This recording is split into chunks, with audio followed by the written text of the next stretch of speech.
학생 운동권이 과거에 멘붕에 빠졌던 두 가지 사건이 있습니다. 우리 학생 운동권은 크게 말해서 NL, PD 이렇게 말하는데 PD는 정통 막스 레닌주의를 따르는 그룹이고요. NL은 아시다시피 주체 사상을 따르는 그룹이에요. 그래서 우리가 보기에는 다 그냥 그놈이 그놈처럼 보이지만 나름대로 또 자기들끼리는 많이 싸웠습니다. 그래서 저는 개인적으로는 PD 쪽에 더 가까운 그런 입장에서 저도 학생 때 있었기 때문에 이런 흐름들을 잘 알고 있는데, 이 PD 계열, 즉 정통 막스레닌주의를 추종하는 세력이 멘붕에 빠지는 사건이 있었습니다. 그게 뭘까요? 그게 바로 1991년에 소비에트 연방이 해체되는 사건입니다. 1917년에 볼셰비키 혁명이 일어났으니까 70년 만에 러시아 공산주의가 파산한 겁니다. 이때 PD 계열, 즉 막스 레닌주의를 추종하는 세력들은 한마디로 큰 충격에 빠졌던 겁니다. 왜냐하면은 소련 공산주의는 이 막스 레닌주의의 이론에 따라서 공산혁명이 일어나서 70년 동안 공산주의 사회 개발을 발전을 추구했던, 그래서 정통 공산주의자들에게는 그 동경의 대상이고 이상향입니다. 그래서 이 소련이라는 나라가 잘 돼야 자기들이 꿈꾸던 막스 레닌주의의 미래가 실현되는 건데 이게 망해버린 거예요. 1980년대 그 PD 계열에서는 소련으로 유학도 많이 갔습니다, 사실. 소련의 모스크바 대학에 이런 데다가 이제 정치학, 경제학 이런 거 공부하러 간 사람도 있고, 제 주변에 아는 분들 중에는 러시아 음악, 또 문학 이런 거 공부하러 간 사람도 있었어요. 근데 그렇게 가서 공부하고 있는데 이제 소련이 망해버리니까 어떻게 돼요? 멘붕이 온 거죠. 우리가 지금까지 믿어왔던 막스 레닌주의가 이게 잘못된 사상이 아닌가, 뭐가 이거 잘못된 거 아닌가, 그런 이제 혼동에 빠졌던 겁니다. 그러면 NL은 어떻느냐? NL 즉 주사파도 멘붕에 빠진 적이 있어요. 언제일까요? 바로 고난의 행군 때입니다. 1994년부터 2000년까지 무려 6년 동안 북한에서 고난의 행군이라는 게 있었어요. 주체 사상을 따르는 사람들은 자기들의 정신적인 모국이 어디예요? 북한이잖아요. 그러니까 주체 사상에 따르면 북조선이야말로 전 세계에서 가장 이상적인 나라인데, 이 나라가 굶어 죽은 사람들이 막 생기기 시작한 거예요. 고난의 행군이라는 건 바로 대기근을 말한 거거든요. 그래서 나무 껍질을 벗겨 먹고 살고, 여기 보다시피 애들이 영양실조 걸려서 있는데 굶어 죽은 사람들이 막 나오는 거예요, 전국적으로. 몇 명 죽었느냐? 북한의 통계를 발표 안 하니까 우리가 정확하게 몇 명 죽었는지를 말할 수 없지만 대체로 추정하기는 최소 100만 명 죽었다는데, 100만 명이 굶어 죽었고 최대 300만 명, 그 사이의 인구가 그냥 굶어 죽은 거예요. 심지어 너무 배가 고파서 사람이 사람 고기를 먹는 그런 처참한 일들이 있었다라고 탈북한 사람들이 증언을 합니다. 북한의 모든 인민들이 쉽게 말하면 다 거짓대가 돼가지고 유랑민이 되고 배가 고파서 탈북합니다. 다른 이유가 아니야. 먹을 게 없으니까 탈북한다, 이렇게 된 거죠. 그러니까 주사파도 멘붕이 온 겁니다, 그때. 대표적인 게 김영환이라고 주사파의 대부타를 아시죠? 이분이 주체 사상을 포기해 버렸어요. 이 사람이 이제 대학가에 주체 사상을 널리 알린 대표적인 인물인데, 이분이 1991년도에 북한에 밀입국합니다. 잠수정 타고 가서 김일성도 2번이나 만나고 면담도 하고 돌아왔는데, 결국 본인이 나는 더 이상 주체 사상 못하겠다, 포기를 해버려요. 그래서 그때 지하 조직인데 97년도에 민혁당, 민족민주혁명당을 다 만들어 놨던 거를 스스로 해산합니다. 그러면 김영환은 왜 그러면 이렇게 주체사상 포기하고 민혁당을 해체했느냐? 본인 입으로 말해요. 북한 저기 나오죠. 북한 대극은 당시 어마어마한 분노를 자기는 참을 수가 없었다. 이렇게 말해요. 그 정도로 이게 충격적인 사건이었습니다. 물론 이때 이석계와 경기동부연합, 인천연합 등등 이런 사람들은 조직을 해산하지 않고 끝까지 지금까지 유지해 오고 있습니다만은 대부분의 다수의 주사파들은 멘붕에 빠진 겁니다. 그러니까 결론적으로 보면은 1990년에서 2000년 사이에 NL이건 PD건 학생운동권 주사파건 막스레닌주의자건 전부 다 멘붕에 빠져서 지금까지 우리가 공부하고 추구해 왔던 것은 다 허상이 아닌가 이런 자괴감을 느끼게 된 겁니다. 그런데 이들에게 새로운 희망을 주는 이제 변화가 일어나기 시작하는 겁니다. 그게 뭐냐면은 중국의 부상입니다. 중국이라는 나라는 원래 굉장히 가난한 나라였어요. 그런데 이 1978년에 등소평이라는 사람이 이제 정권을 잡고 그때부터 개혁 개방 정책으로 전환합니다. 그래서 87년부터 본격적으로 대외 개방을 하는데 소위 말하는 경제 특구, 그러니까 중국 대륙의 바닷가 쪽의 땅을 이제 지정을 해서 경제 특구로 만들어서 거기에서 이제 외국인 투자를 받고 그래서 미국 같은 나라가 회사를 거기다 공장을 짓고 물건을 생산하고 이렇게 해서 경제 발전이 일어난 건데요. 1990년대 초반만 해도 중국은 정말 별 볼 일 없는 나라였어요. 제가 91년도에 장신대 신대원을 졸업하고 제가 배낭 메고 중국에 3주간 여행을 간 적이 있습니다. 그때 제가 중국 선교사가 되기 원했기 때문에 미리 한번 가보고 싶어서 갔단 말이에요. 그때 당시에 상해를 갔어요, 상해. 상해도 가봤는데, 상해 지금 제일 중심가입니다. 백화점이 있는 그 큰 중심가인데, 그 당시에 갔더니요, 지하철 놓는다고 길을 다 파재켜 놓고 그랬는데, 상해에서 그 당시에 제일 좋은 백화점에 갔어요. 귀국할 때 식구들한테 부모님에게 선물할 게 뭐 있을까 해서 갔는데요. 1층, 2층, 3층 다 돌아다녔는데 살 게 아무것도 없어요. 진짜. 중국 백화점. 기껏 산 게 뭐냐면 여기 면 제품이 좋다 그래서 면으로 된 큰 수건 사갔어요. 되게 웃기죠. 그 당시 90년대, 제가 91년에 갔었는데 중국이 그렇습니다. 화장실이요? 상해에서 화장실을 못 찾아가지고 제가 아주 힘들었습니다. 그래서 91년도까지만 해도 세계에서 가난한 나라 밑에서부터 30개 나라를 뽑아라 그러면 중국이 여기 들어갔어요. 근데 드디어 90년부터 2000년 사이에 외국 자본이 이제 중국에 투자를 하고 공장을 짓고 경제 성장을 시작해서 중국이 후진국에서 탈출하는 건데요. 이 중국이 경제적으로 부상하는 모습을 보고 우리나라의 이 반국가 세력들은 중국이라는 나라에서 공산주의의 새로운 모델을 발견하게 된 겁니다. 2001년도에 중국이 세계무역기구에 WTO라 그러죠. 가입합니다. 이게 무슨 뜻이냐면 원래 공산권 국가들은 이렇게 자유세계에 들어와서 자유롭게 무역을 할 수 없게끔 되어 있었는데 미국이 중국을 WTO에 가입시켜 준 겁니다. 중국을 개발도상국으로 인정해주자. 개발도상국이니까 이제 우리 자유세계의 개발도상국으로 간주해서 들어와라.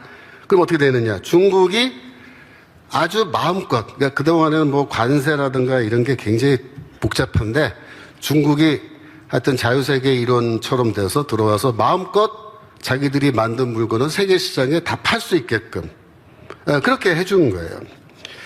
그래서 2001년도에 중국의 1인당 GDP가 1000불이 안 됐습니다.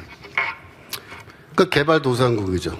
거의 후진국인 셈인데 10년이 지나면은 어떻게 되느냐.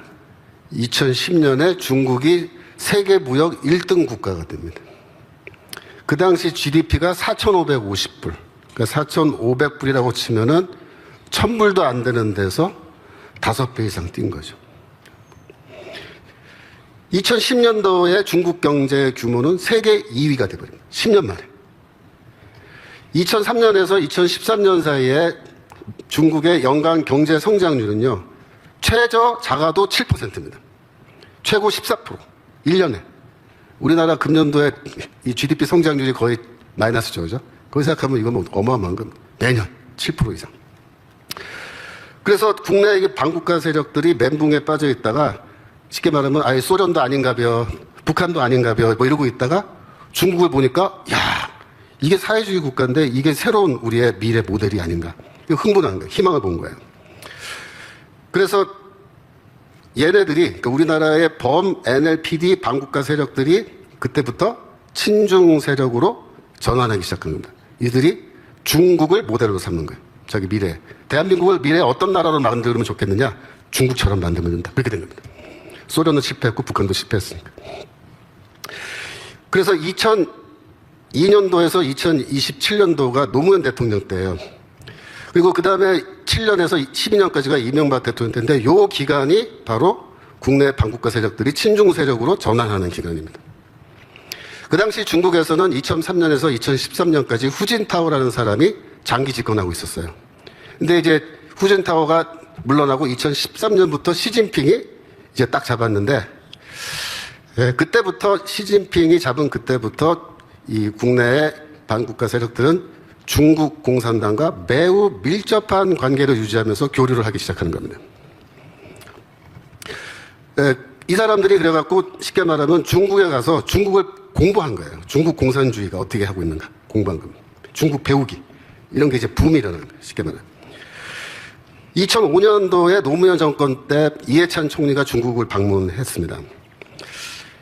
이 기간이, 이 사진이 굉장히 상징적인 거예요. 이 기간이 2000년대 초반부터 10년 사이가 반국가 세력들한테는 중국에 관심을 갖고 이제 중국을 들락거리기 시작한 건데, 뭐 이해찬 총리가 그때 가서 후진타오랑 저렇게 악수하고 중국 공식 방문하고 하는 거죠.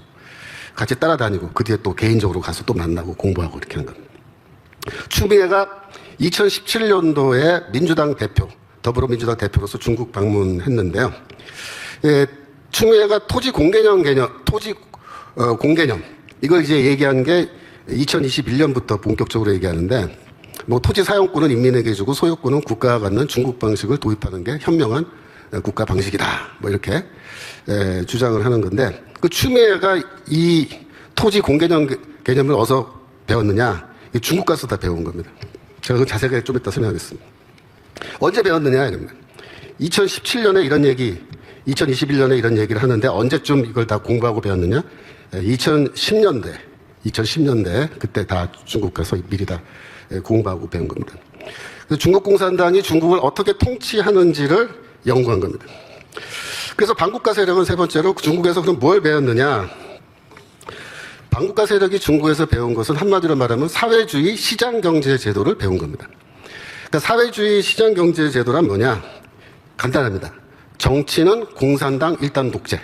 정치는 공산당 일당 독재를 하고 경제는 뭐냐? 시장경제 제도를 도입한다. 시장경제 제도가 뭐야? 자본주의입니다. 자본주의. 그러니까 사회주의 국가지만 자본주의를 도입해서 정치는 공산주의, 경제는 자본주의 이렇게 하겠다는 거예요. 그러면 중국 공산당은 왜 자본주의를 도입하느냐? 이제 공산주의 이론을 여러분이 좀 아셔야 돼요. 공산주의 이론은 이렇게 돼 있어요. 원래 이 자본주의 단계에서 사회주의 혁명이 일어납니다. 프롤레타리아 혁명. 그러면 이제 사회주의 혁명이 성공하고 사회주의 국가가 되면은 그 사회주의 국가의 정부는 첫 번째 제일 중요한 임무가 뭐냐면 경제를 급속히 발전시키는 거예요. 그래서 경제 개발을 막 해야 돼. 자본주의 국가보다 더 빨리 경제 개발을 해야 돼. 누가? 공산당이. 그렇게 해야 되는 거예요. 그래야 경제력이 쫙 올라가면서 그 다음에 공산주의 사회 단계로 이행해서 넘어갈 수 있습니다. 사회주의 단계에서는 원하는 만큼 일하고 일한 만큼 받아간다 이렇게 돼 있어요. 사회주의 단계에서는. 근데 공산주의 단계는 원하는 만큼 일하고 필요한 만큼 가져간다. 무슨 말인지 아시겠어요? 네. 그래서 이 사회주의 단계에서는 공산당의 제일 큰 책무는 경제를 발전시키는 건데, 중국은 농업 국가, 아주 후진 농업 국가였잖아요. 근데 모택동해가 그거를 경제 개발을 하려다가 실패하고서 뭐 집단 농장 체제 만들고 다 실패하고 안 되니까 문화혁명으로 막 무섭게 독재하다가 안 되니까 쫓겨나고 등소평이 잡은 건데, 등소평은 뭡니까? 야, 경제 개발해야 돼, 우리 사회주의 정부는. 까만 고양이건 흰 고양이건 상관없어. 경제만 발전시키면 돼. 그러면서 자본주의 도입하자. 도입한 거죠. 그러면 중국 공산당은 자본주의 도입하면서 공산주의 이념을 포기한 거냐? 절대 아닙니다. 절대 아니에요. 자본주의를 도입해서 공산사회를 앞당기겠다 그거예요. 근데 미국은 그걸 오해한 거예요. 미국은 중국이 저렇게 경제 발전하면 자연스럽게 자유민주주의 국가로 될 거다라고 착각한 겁니다. 우리나라 반국가 세력들은 공산주의론을 다 공부해서 알고 있기 때문에 중국 공산당이 시장경제제도로 도입해서 경제 발전을 이루는 것을 보면서 어떻게 반응했겠어요? 아하, 이렇게 하면 우리도 공산주의로 갈 수 있겠구나라고 하는 희망을 본 겁니다. 여러분, 우리나라의 이 경제 발전은요, 사실 박정희 대통령이 국가 주도로 경제 발전을 추진해가지고 자본주의가 고도로 발전된 이런 나라로 만든 거예요. 그렇죠? 국가 주도로. 원래 사회주의도 국가 주도로 하게 되어 있는데, 사회주의 국가는 국가 주도로 하다가 다 망했어요. 성공한 나라 하나도 없었어요, 그 당시에. 오직 대한민국만 국가 주도로 해서 경제 발전 성공시킨 겁니다. 그래서 심지어 사회주의권에서도 대한민국이 모델이 되는 거예요. 왜? 국가 주도형 경제 개발 모델이기 때문에. 그러면 우리나라 같은 나라는 이미 경제 발전을 해놨잖아요. 그 뭐만 하면 돼요? 사회주의 혁명만 하면 돼요. 정권만 공산당이 잡으면 이거는 더 쉽게 공산사회로 갈 수 있는 아주 최적의 조건을 갖고 있는 나라가 되는 거란 말이에요. 그래서 1987년도에 또 사회 구성체 논쟁 이런 게 시작돼서 90년대까지 이걸 했는데요.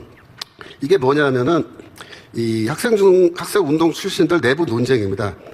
뭐냐면 첫 번째로 한국 자본주의는 어떤 종류의 자본주의냐라는 걸 토론한 겁니다. 두 번째로 어떻게 하면 우리나라에서 사회주의 혁명을 성공시킬 수 있겠느냐 그걸 토론하는 거예요. 이때 제일 역할 많이 한 사람이 조국 같은 놈들이 이때 다 이론가들이에요. 이거 토론하고. 그다음에 서울시 교육감은 조희연이 있죠. 조희연이가 이 토론에서 아주 열심히 한 사람. 그 외에도 많아요. 있는데 여하튼 그래서 우리나라 자본주의는 어떤 자본주의냐? 이 토론에서 기본적인 논조는 뭐냐면 우리나라 자본주의는 국가 독점 자본주의다 이렇게 얘기합니다. 국가가 한 명의 거대한 자본가가 돼서 국가가 이 자본을 어디다 투자할 것인지를 다 결정해서 상품 생산한다. 대표적인 예가 뭐냐면 포항제철입니다. 포항제철. 국가가 자본가가 돼서 전략적으로 포항에 제철소 세우는 거예요. 민간 기업이 한 게 아니잖아요. 그죠? 이거 국가 독점 자본주의다 이렇게 얘기했어요. 이게 사회주의 혁명에 좋은 거냐 나쁜 거냐? 얘네들은 그 나쁜 거 아니다. 어차피 사회주의 혁명에도 경제 발전을 해야 된다.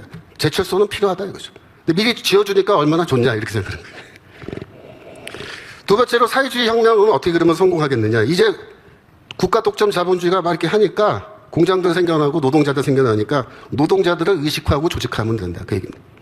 그 민주노총 같은 조직 만들고 민주노총 같은 조직을 통해서 나중에 폭력혁명 얼마든지 성공할 수 있다. 그렇게 해서 간 거예요, 전략은. 그런데 우리나라하고 중국의 경제 지금 상황을 비교해보면요, 상당히 비슷한 점이 있죠. 중국은 어때요? 사회주의 혁명이 먼저 있고 경제 발전한 거죠. 우리나라는 사회주의 혁명 성공 못했죠. 근데 경제 발전은 벌써 했습니다. 그러니까 이 반국가 세력 입장에서는 사회주의 혁명만 성공하면 이거는 일석이조인 거예요. 이렇게 결론 내린 겁니다. 그래서 사회주의 혁명만 성공하면 우리나라를 중국과 같은 사회주의 시장경제 제도를 실시하는 나라로 만들 수 있다. 이렇게 됩니다. 그러면 네 번째. 반국가 세력은 사회주의적 시장경제 제도에서 그러면 뭘 본 거냐. 그 핵심이 어디 있냐면 토지제도에 있습니다. 토지제도. 이 반국가 세력들이 왜 중국 모델을 좋아했느냐. 그 이유가 있어요. 얘네들이 중국에 가서 중국 공산당이 중국을 이렇게 통치하는 거를 가만히 들여다보니까 이게 기가 막히게 좋은 제도인 거예요. 자기들 입장에서는. 그래서 가만히 들여다보니까 이 핵심이 어디에 있냐면은 토지 제도에 있다는 것을 깨달았습니다. 공산주의 국가는 당연히 토지는 국유화합니다. 그래서 토지는 다 국가 소유예요. 중국에서 다 그랬죠. 중국은 그 넓은 땅을 다 국가 겁니다.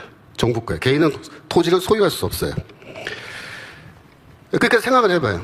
그 넓은 땅을 다 국가가 소유권을 갖는 거예요. 그러면 개인이나 기업은 어떻게 되느냐? 토지를 정부로부터 임대하고 임대료를 내야 됩니다. 그렇게 돼 있어요. 그러면 등소평 때부터 개혁개방 정책하면서 외국 기업들 들어와서 투자하라 그랬잖아요. 그때 어떻게 하겠어요? 저기 지금 지도에 나오는 것처럼 남쪽이 첫 번째 단계고 두 번째는 북쪽으로 계속 올라가죠, 이렇게. 그게 다 개혁개방 정책에서 외국 기업들이 들어와서 투자할 수 있게 돈다는데 저기 지도에 저렇게 조그맣게 보이던 저게 어마어마하게 넓은 땅이거든요. 그러면 토지는 국가 거란 말이에요. 이 개혁개방 정책. 와서 공장 지으라. 그 미국 기업이 와서 야, 공장 짓고 싶다. 토지 좀 어떻게? 임대해달라. 빌려달라. 그러면 중국 공산당 입장에서는 어떻게 하냐면 그냥 불도저로요. 농토, 밭 이런 거 그냥 막 밀어놓고요. 몇 평 필요한데 이렇게. 얼마나 필요하다 그러면 그 평당 얼만데? 이렇게 해서 임대료 받고 그 땅을 사용할 수 있게 해주는 건데 이게 부르는 게 값이에요. 사실 그때 당시에. 그러니까 그 임대료를 저 넓은 땅을 다 임대해 주면서 국가는 뭘 받아요? 임대료 수입을 받는 이게 어마어마한 액수를 받는 거예요. 예? 공사님은 할만하죠? 예. 이렇게 되면 그 돈이 물론 국가 거라고 하지만 실제로 그 돈은 다 누구 주머니에 들어가는 거예요. 쉽게 말하면. 중국 공산당 간부들 돈인 거예요. 그게. 그러니까 중국 공산당 간부들은요. 아무것도 안 하고 그냥 앉아서 땅만 빌려줘도 외국 기업에게 돈이 막 들어오는 거예요, 이게. 돈잔치, 돈잔치. 그걸 본 거예요. 근데 거기서 끝나는 게 아니고, 이제 공장은 공장대로 빌려주고 이제 했잖아요? 공장 지었잖아요? 그러면 이제 경제가 발전되니까 도시개발이 시작된다고, 도시개발. 그러면 중국 경제가 이렇게 쫙 상승하면서 도시개발하는데, 이게 지금 심천, 광동성 저기 홍콩 바로 위에 심천 지구인데, 왼쪽에 사진 보세요. 아무것도 없어요. 그냥 바닷가에, 이제 어촌 마을이라고요. 거기 도로 이렇게 있고, 밭 있고 그런 거예요. 근데 저게 결국 어떻게 되면 오른쪽 그림처럼 어마어마한 빌딩 막 올라가는 큰 도시로 지금 개발이 됐잖아요. 그 아파트 짓고 상가 짓고 오피스 짓고 뭐 다 지은 건데요. 자, 그럼 어떻게 이걸 다 지을까요? 짓는 방법을 제가 알려드릴게요. 제가요, 심천지구의 공산당 당원으로 제가 소속되어 있는데, 제가 조금 지위가 그래도 남들보다 좀 높아요.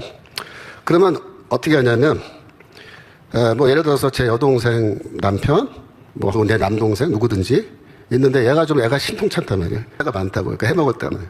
이쪽 동네도 그렇지 않아요? 신당도 이쪽도 재개발하면, 그죠? 중국 모델로 해먹으면 이거 얼마든지 해먹을 수 있어요. 대장동보다 이거 훨씬 땅, 교통도 좋고. 예. 그래서 중국 공산당 당원들은 그 간부들이 중국 국토 전체를 다 이렇게 대장동처럼 해먹은 거다. 그렇게 생각하시면 돼요. 여러분, 현재 중국의 아파트가 몇 채나 있을까요? 제가 얼마 전에 구글에 물어봤어요. 아니, 그렇게 된 거잖아요. 나 화천대유 천화동인 대장동. 바로 생각나죠? 바로 그 얘기예요. 대장동 사건. 이재명의 성남시장 시절에 대장동에 5,900개의 아파트를 지은 겁니다. 성남도시개발공사를 만들어서 이제 짓는데 그 건설하고 수입이 생기는 경우에 성남시가 일부만 가져가고 나머지 이익은 몽땅 다 화천대유 천화동인 투자자들이 다 먹을 수 있게끔 그렇게 딱 디자인을 해서 도시개발한 거예요. 그러니까 이 경우에는 한 명의 바지 사장이 다 먹는 게 아니고 여러 명의 사람들이 먹는 건데 화천대유 천화동인 해봐야 몇 명 안 돼요. 거기 돈 집어넣은 사람들은 누구겠어요? 다 이재명이하고 친한 사람들이죠. 저도 좀 그때 알았으면요. 화천대유에 한 100만 원이라도 넣어놨으면 지금 제가 떵떵거리고 어디. 그게 된 거잖아요. 제가 그때 이 대장동 사건을 이렇게 보면서 연구를 해보니까 이게 전형적인 중국 공산당이 해먹는 거를 그대로 본 따서 해먹은 건데 약간 변형은 뭐예요? 우리나라는 토지가 국가 소유가 아니기 때문에 따로 토지는 또 다른 방식으로 수용을 해서 또 싸게 했어요. 그리고 자기가 직접 한 명을 통해서 먹으면 표가 나니까 여러 명한테 나눠준 거예요. 이렇게. 기가 막힌 거죠. 그래서 광국가 세력이 이 정권을 잡으면 우리나라는 어떻게 되겠느냐. 우리나라 전 국토를 다 대장동처럼 해먹는다고 생각하시면 됩니다. 우리나라가요, 아직 해먹을 땅이 많아요. 아직 개발할 데가 많다고요. 그러니까 해먹을 땅은. 이쪽 동네도 그렇지 않아요? 신당도 이쪽도 재개발하면, 그죠? 중국 모델로 해먹으면 이거 얼마든지 해먹을 수 있어요. 대장동보다 이거 훨씬 교통도 좋고. 예. 그래서 중국 공산당 당원들은 그 간부들이 중국 국토 전체를 다 이렇게 대장동처럼 해먹은 거다. 그렇게 생각하시면 돼요. 여러분, 현재 중국의 아파트가 몇 채나 있을까요? 제가 얼마 전에 구글에 물어봤어요. 중국의 아파트가 몇 개나 있느냐. 6억 개가 있다고 대답이 나왔습니다. 근데 이것도요, 사실은 중국 정부에 통계가 없어요. 그 발표를 안 해요, 중국 정부가. 폭동 일어날까봐. 그런데 분명한 거는 뭐냐면, 지금 현재 지어놓은 아파트는 30억 명이 다 살 수 있는 규모의 아파트를 지어놓은 거예요. 여러분, 중국 인구가 몇 명이에요? 14억이라고 보통 해요, 14억. 그 14억이 전체 인구인데, 인구 대비 30억 명이 살 수 있는 아파트를 지금 다 지어놓은 거예요. 그러니까 팔리겠어요, 안 팔리겠어요, 지금? 상식적으로. 우리나라에서는 아파트 지을 때 최소한 수요와 공급이라고 하는 어떤 시장 원리에 따라서 아파트를 짓는데, 중국에서 아파트 지을 때는 수요와 공급이라는 원리에 따라서 짓지 않아요. 아무도. 어떻게 져요?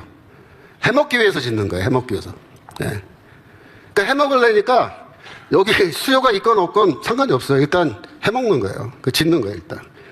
그래가지고 전국토를 다 공산당 간부들이 이렇게 해먹으려고 하다가 보니까 이렇게 너무 많이 지어가지고 지금 어떻게 됐느냐. 그 다음 거 보여주세요. 유령도시가 생겨난 거예요. 유령도시. 네. 유령도시가 뭐냐면 아파트 지었는데 아무도 인간이 안 사는 도시. 왜 유령도시가 생겼느냐. 국가 권력이 다 해먹다 보니까 이렇게 된 겁니다. 지어놨는데 사람들이 사지도 않고 이게 안 팔리면 어떻게 될까요? 은행은 어떻게 돼요? 대출해 줬잖아요. 이거 누가 사줘서 다시 돈이 회수돼서 은행 빚을 갚아줘야 되는데 아무도 안 사니까 어떻게 돼요? 은행이 파산하는 거예요. 이거 다 짓다 만 거예요. 네. 아파트 짓다 만 것도. 건설 기업은 어떻게 돼요? 지었는데 돈 받아야 되는데 회수가 안 되잖아요. 건설 기업들 몽땅 다 파산하는 거예요. 그러니까 은행이고 건설 기업이고 다 파산하는데 이게 공산주의 국가니까 국가 재정으로 그 마이너스를 다 채우고 지금 버티고 있는 겁니다. 우리나라 같은 상황이었으면 자본주의 국가는 벌써 은행들 다 문 닫고 건설회사 다 파산나서 저거 다 끝장났어요. 그래서 지금 50여 개가 넘는 유령 도시들이 있는데 이거 지금 감당이 안 됩니다. 그 중국 경제가 지금 왜 망하느냐? 뭐 여러 가지 뭐 경제학자들이 뭐 이런 얘기 저런 얘기 하는데 다 쓸데없는 소리고 망한 이유는 바로 이거예요. 예. 국가가 갖고 있는 모든 자본을 필요하지도 않은 아파트에 다 때려 박아갖고 건설회사는 미친 듯이 막 짓다가 이제 와서 살 사람 없는 거 아니야? 그러니까 지어도 다 안 팔리겠네? 공사 중단. 다 나자빠지는 거예요, 지금. 전국토 다 이렇게 해먹은 거예요. 여러분들, 우리나라가 중국 같은 나라가 되면 이 더불어공산당 국회의원들을 하다못해 보좌관들, 시도 당협위원장 뭐 할 거 없이 이 인간들이 뭐예요? 다 해먹는 거예요. 다 해먹는 거예요. 네. 얘네들이 전라도라고 안 해먹을 것 같습니까? 네? 인정사정 안 봐줘요. 경상도고 전라도고 필요 없어요. 다 해먹는 거예요, 앞으로. 그러니까 중국에 제가 그때 한 10년 전에도 가서 사람들 만나서 그 중국교회 목사들하고도 얘기해보고 해보면은 뭐라 그러냐면 막 가슴을 치면서 막 분노해요. 뭐라고 얘기하냐면 한국 같으면 여기 동네 동사무소 직원 있죠. 동사무소 직원이 해먹는데 심지어 동사무소 직원까지 해먹는데 동사무소 직원이 얼마 해먹냐면 100억 이상을 해먹는데요. 우리나라 돈으로 환산은 100억 이상. 그러니까 동사무소 직원이 100억을 해먹으면 그 위에는 얼마나 해먹겠어요. 조금 이따 제가 그것도 말씀드릴 거예요. 그래서 얘네들이 이 사회주의적 시장경제제도를 보면서 이게 토지제도의 핵심이 있구나 하는 거를 딱 깨달은 거예요. 그래서 그 다음 거요. 토지 공개념이라는 아주 듣기 좋은 말이죠. 그 다음에 토지 소유세라는 이야기를 이미 오래전부터 한 겁니다. 추미애가 2017년 더불어민주당 당대표 시절에 토지 공개념을 주장하기 시작했어요. 2021년도에 추미애가 뭐라고 했냐면은 헌법 개정할 때 토지 공개념 이거를 포함해야 된다. 그렇게 얘기해요. 그 말이 뭐야? 국가 토지 소유제로 갈 수 있도록 헌법 개정해야 된다. 그렇게 얘기하는 거예요. 그러면서 종합부동산세를 국토보유세로 전환해야 된다. 그렇게 주장했습니다. 국토보유세는 뭐냐면 너 우리나라 땅을 네가 소유하고 있어? 그럼 너 세금 내. 그 얘기예요. 그러니까 토지를 보유한다는 거는요. 여러분들 아파트 사시잖아요. 대부분. 그죠? 아파트 사시면 아파트도 토지를 보유한 걸로 보는 겁니다. 그거 다 토지로 보는 거예요. 공중에 떠 있다고 토지 아닌 거 아니에요. 24층 사신다고. 나는 공중에 떠서 산다. 그게 아니고 다 토지 위에 사는 거예요. 그래서 토지세를 받는 거예요. 토지세를. 문재인 정부 당시에 2018년도에 헌법 개정안을 청와대에서 만들어서 조국이가 저렇게 헌법 개정안 발표한 거 기억하세요? 그 당시에 조국이가 읽었던 개헌안 128조 2항에 이렇게 되어 있습니다. 국가는 토지의 공공성과 합리적 사용을 위하여 필요한 경우에 하나여 특별한 제한을 하거나 의무를 부과할 수 있다. 어렴풋하죠? 네? 말이 애매모호하죠? 이런 게 다 뭐예요?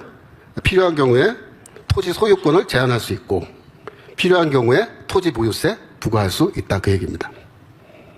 그래서 토지 공개념은 뭐냐면요. 이게 멋있어 보이지만 이게 뭐냐면 토지 국유화할 거고 국유화할 때 내가 토지 소유하고 있는 사람이라면 뭐다? 너는 토지세 내야 된다. 그 얘기입니다.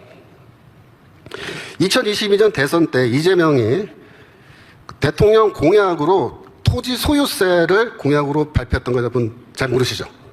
네. 저기 좀 글씨가 작은데 그 이재명이가 그때 뭐라고 얘기했냐면은 자기 같은 대통령이 되면은 이 각종 세제 이거를 다 통폐합할 건데 그 중에 토지 소유세를 새로 만들 것을 공약으로 이미 발표해 놓은 겁니다. 그러면 윤석열 대통령 탄핵되고 이재명이 대통령 되면 어떻게 되겠어요? 저 그대로 진행하는 거예요. 네. 토지 공개념이 헌법에 명시되면 어떻게 될까요?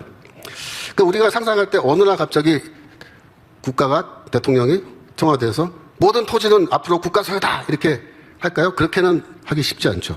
그러니까 얘네들도 그걸 알아요. 그렇게 하면 난리 날 거를. 그러니까 어떻게 하냐면 교묘한 방식으로 이제 설명하면서 실제로는 토지 국유화와 똑같은 그런 일을 하는 거예요. 그래서 기본소득형 국토보유세 신설. 감사합니다. 저걸 그 얘기예요.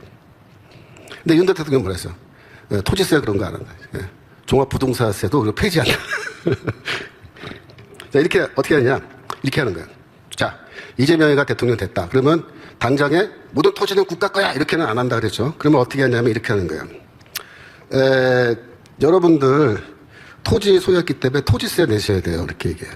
근데 토지세를 얼마나 내냐면 예를 들어서 여러분들이 1평당 한 평 소유할 때마다 뭐 한 달에 10만 원 내야 된다. 토지 소유세를. 그렇게 할 것 같으면 만약에 지금 우리나라에도 국가 소유 땅 있잖아요. 그런 땅은 이제 임대해 준단 말이에요. 그 임대해 줄 때 똑같이 한 평당 10만 원 내면 임대해 준다 이렇게 하면 돼요. 무슨 말이냐면 토지 임대를 할 때 받는 그 임대료율이랑 토지세를 부과할 때 토지세율을 똑같이 맞추는 거예요. 그러면 이 사람은 국가에서 땅 빌렸을 때 한 평당 10만 원 내잖아요. 여러분은 토지 이미 아파트 소유하고 있는데 너도 한 평당 10만 원 내. 그럼 뭐야 그게? 그게 임대료 받는 거랑 똑같은 거예요. 근데 만약에 이제 토지세를 내다가 마지막에 내가 뭐 직장을 잃고 병이 나서 돈을 못 벌어서 토지세 세금을 못 내면 어떻게 돼요? 계속해서 못 내면. 그럼 국가가 수용하는 거예요. 아파트건 가옥이건 뭐 창고 건물이건 토지건 뭐건 자녀에게 유산으로 넘겨주려고 하면은 상속세 세게 때리죠. 네. 상속세 못 내면은 그건 어떻게 되겠어요? 국가가 수용하는 거예요. 그러니까 이런 식으로 하면 시간은 걸리겠지만 시간이 지날수록 차곡차곡 어떻게 돼요? 조금씩 토지 국유화가 진행되는 거예요. 그래서 이재명이 말하는 토지 공개념, 국토보유세 이런 게 사실 무시무시한 거예요. 무시무시한. 이게 그냥 뭐 저런 게 있나 보다 그럴 게 아니에요. 이 뭐냐면 우리나라도 중국처럼 사회주의 시장경제제도 하겠다 그런 말이에요. 그래서 이 반국가 세력은 대한민국 전 국토를 다 이렇게 이제 해먹을 수 있다 그랬죠. 근데 더 기가 막힌 게 뭐냐면요. 반국가 세력이 이제 남한을 다 이제 장악하고 이렇게 해먹은 다음에 뭘 하냐면 남북통일을 해요. 남북통일. 네. 통일하는데 이 남북통일할 때 김정은이가 주도권을 갖고 남북통일을 하면 대한민국은 북조선 같은 나라가 되는 거예요. 근데 반대로 남한의 친중 반국가 세력 주도로 남북통일을 하면 어떻게 될까요? 얘네들이 중국의 도움을 받아서 김정은이를 어떻게 한 방에 날려버린 거예요. 네, 보내버린 거예요. 그래서 얘네들은 친중, 그러니까 중국의 힘을 이용해서 김정은이를 제압하고 우리가 남북 통일을 하면 어떻게 되겠어요? 북한 땅 전체가 다 반국가 세력이 접수하는데 북한 땅은 지금 현재 어차피 국가 소유로 돼 있단 말이에요. 아무도 그걸 반항을 안 해요. 이거 내 땅이라고 주장할 사람이 아무도 없어요. 그러니까 김정은이만 날려버리고 딱 통일해버리면 북한 땅 전체를 다 해먹을 수 있습니다. 어떻게 해먹느냐? 중국 해먹은 거랑 똑같이 해먹어요. 어차피 평양 빼놓고 북한은 전국토가 지금 허허벌판이잖아요. 그죠? 그러면은 뭐 쉽게 말하면 그거예요. 미국, 유럽, 일본 등등 와서 여기서 공장 지으라 해요. 공장 지어라. 북한의 노동력은 싸다 이거죠. 근데 땅 필요하죠? 어떻게? 임대해 주는 거예요. 중국의 해먹으랑 똑같아요. 그래서 경제 발전되면은 북한도 도시 개발해야 되잖아요. 항만도 새로 지어야 되고 도로도 닦아야 되고 하는데 그걸 어떻게 그거 다 해먹기 시작하는 거예요. 누가? 반국가 세력이. 공산당이 중국 공산당이 해먹었던 것처럼 더불어공산당이 다 해먹을 수 있는 거예요. 어이가 없죠. 그러니까 여러분 생각해 보세요. 그러니까 여러분이 만약에 그렇게 해먹을 수 있다 그러면은 지금 기분이 어때요? 흥분되죠. 야, 막 군침이 침이 줄줄 흐르잖아요. 저거 언제 해먹을 수 있나? 빨리 통일했으면 좋겠다. 김정은이 날리고 우리가 해먹자. 그죠? 그러니까 그 생각만 하면 막 지금 가슴이 뛰고 막 군침이 돌면서 정신이 어떻게 빅 돌죠. 지금 그래서 이놈들이 다 미친 거예요. 제정신이 아닌 거예요. 그러니까 다 해먹을 생각에 민주당이고 사법부고 헌법재판소고 뭐 이 사람들이 여론이 뭐 대통령 지지율이 50% 넘어간다고 눈 하나 깜짝할 것 같아요. 이거 해먹어야 되는데 여러분 같으면 포기하겠어요? 대통령 지지율 겨우 50% 넘었다고 해서?